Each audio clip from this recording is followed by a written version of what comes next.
Hey y'all, so this video is all about how you can use Google Forms to create surveys so you can learn more about your customer needs.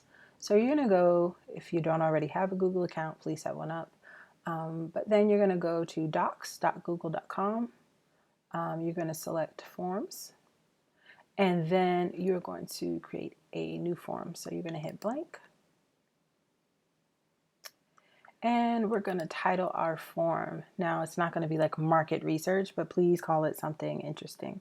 So let's say that I am interested in doing some research, some customer research on people's health habits. Okay, so I might do a survey called Health Habits Survey. Very simple. Okay. Usually it will populate here. There you go, after you click over on the left for the name. Great. So the first question you want to ask usually is first name. Okay, and it auto-populates to short answer. You make that required. You might ask their last name. Okay. Maybe you want to know their email address. Okay, so that's required. Notice how if you toggle down here, it says required or not required. So we want it to be required. I recommend that you make all of your questions required. So there are many different types of questions that you can ask. So here we have short answer text questions. The next type of question you can ask is a multiple choice. So that's what usually pops up first. So you could ask questions like, how many meals a day do you usually eat? Okay, and so your first choice may be 1. Okay, and then what you'll notice is that Google's so cool. It populates some things like 1, 2, 3, 4, 5. Now, you may be asking, well, what's really a meal? Great. So one thing you can do, you can click these 3 dots down here and you can give a description. So you could say a meal is a meal can include snacks.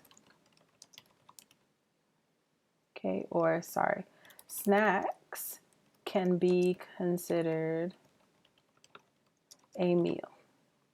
Okay, so this way you want to clarify whatever it is. I don't know. My question sucks, but you get the idea. So that's multiple choice. Another type of question you could ask is describe for me a typical dinner.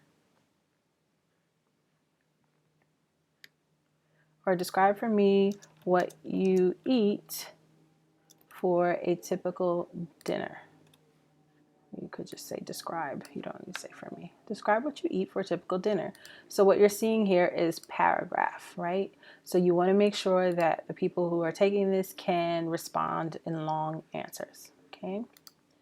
Then you might ask them, what challenges are you facing, or what is the biggest challenge you are facing with your, and then you insert whatever your topic is, with your health.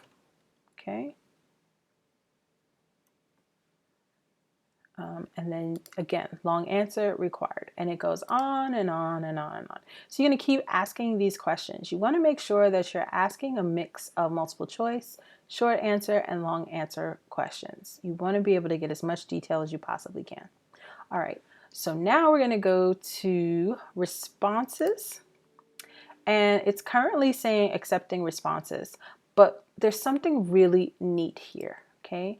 So you can create a spreadsheet, or you can click these 3 so that you can get so much more information. So you can get an email notification whenever somebody fills out your form, or you could create a spreadsheet so that the answers from your form will go to a spreadsheet.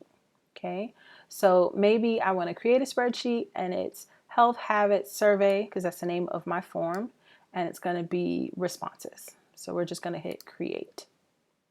Right?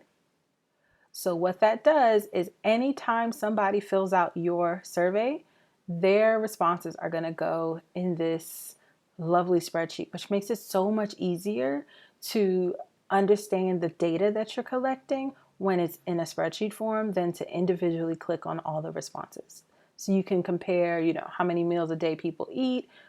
You can look at everybody as a large group. So that's why I love making sure that it goes to a spreadsheet. Let's go back to the survey, to Google Form. And there's some other things I want to do before we go ahead. So you can customize your theme. You can add, different colors, backgrounds. You can change the font. Let's look at that. Okay, so we have basic, decorative. I do not recommend this. It's really difficult to read. Playful, formal, basic is fine. Don't spend too much time on this. Okay. The other thing you can do is you can go to settings. And in settings, you can choose to collect an email, in which case you don't necessarily have to ask them for their email address. Okay. You could limit it to one response, but this is going to require them to sign into their Google account. I don't recommend that. You can also, if for whatever reason you want people to see where they stand against other people, you can have them see summary charts and text responses. I don't really think that's important. When you're in settings, you're going to go to presentation, and I'm actually going to turn off the show link to submit another response. Okay. And the other thing I'm going to do is have a confirmation pop up whenever someone has finished my survey. So I'm going to say, thanks so much for completing my survey. I can type, your responses have helped me, I don't know, learn more about the health habits.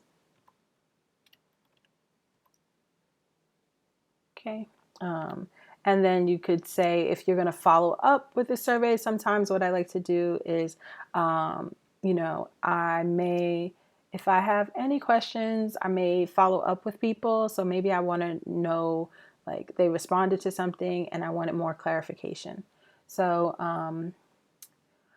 your responses have helped me learn more about health habits. Okay, so I'll be in touch via email. Should I desire more clarification about your responses? Okay, and then you're gonna hit enter, and you're gonna say thanks again, or whatever you're gonna say, XO, and I'm gonna say Fatima. Okay, and we're gonna hit save, right? And then when it comes here, there really aren't any add-ons or anything that I would recommend that you do. I would go here when you're ready to send it to people. You're going to click send. And one thing that you should do is, like, I wouldn't recommend sending it via email because sometimes it's just weird. Just grab the link, shorten the URL, copy it, and then you can share it. So if you're looking to share it with people on social media, like maybe there are people in a Facebook group that are in your market segment, your target audience, or maybe it's somebody that you want to send them the link to the survey because they seem to be talking a lot about whatever you're trying to find out. There's somebody who's also in your target audience. Maybe you send them a DM with a link to the survey. I don't know. So you do that. If you're going to send an email, I would recommend you send an email and then link your survey there. Okay, so I'm going to hit cancel. So what I want to do is I want to show you a preview here, and I'm going to fill out a survey so that you can see what happens behind the scenes. I really can type my name, I promise.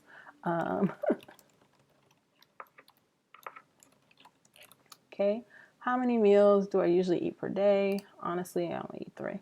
I don't snack anymore. Oh, shout out to E2M. Describe what you eat for a typical dinner. Typically for dinner, I have grilled chicken breasts,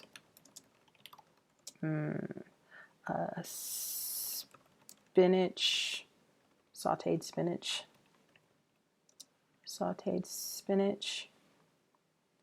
and half an avocado. I might add a piece of fruit if I'm feeling froggy. Okay. What is the biggest challenge you are facing with your health? Drinking enough water. Okay. So then I would hit submit and see what happens. It says, thanks so much for completing my survey. So that confirmation. Okay. And then what else happened? Well, behind the scenes, so this is what your customers are going to see, potential customers, the people who fill out your survey.